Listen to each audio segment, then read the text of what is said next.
মানে এই মুভিটাতে যে মেসেজটা দেওয়া হয়েছে সেটা ভীষণভাবে প্রাসঙ্গিক। এবং আমি আমার এর আগে একটি ছবিতে আমি অনেকটা ইন্টেরিয়ারে আমরা শুটিংয়ে গিয়েছিলাম, আমরা কিন্তু এই প্রবলেমটা ভীষণভাবে ফেস করেছি। এটা একটা খুব ভালো মেসেজ দেওয়া হয়েছে।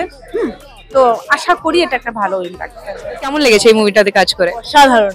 আমাদের এই ফিল্মের কনসেপ্টটা তো মেইনলি ফিমেলসদের ওয়াশরুম নিয়ে আছে। ফিমেলসদের ওয়াশরুম নিয়ে সবসময় প্রবলেম থাকে রাস্তাঘাটের মধ্যে, ওটা নিয়ে আমাদের ফিল্মের কনসেপ্টটা। তো তুমি যখন এই মুভিটাতে কাজ করলে, তুমি কি বলতে চাও এই ফিমেল এর ইস্যুর উপরে? যে হ্যাঁ, এই প্রবলেমটা আমাদের মেটানো উচিত নিশ্চয়ই। আমার সাথে যখন আমার মা আমার বোনরা যখন বাইরে বেরোয়, তারা জল খেত না, বলতো নাকি যে ওয়াশরুম যেতে হবে। তো এটা তাদের কাছে একটা ফুটে যে হঠাৎ করে রাস্তায় তুলে কী করবে, কারণ কি আনহাইজিন এত টয়লেট। তো সেই ক্ষেত্রে আমিও ফিল করেছি যে এরকম নয় যে শুধু ছেলেরা বুঝতে পারছে না, ছেলেরা বুঝতে পারছে, কিন্তু কখনো সেরকমভাবে কোনো বলা ওঠে।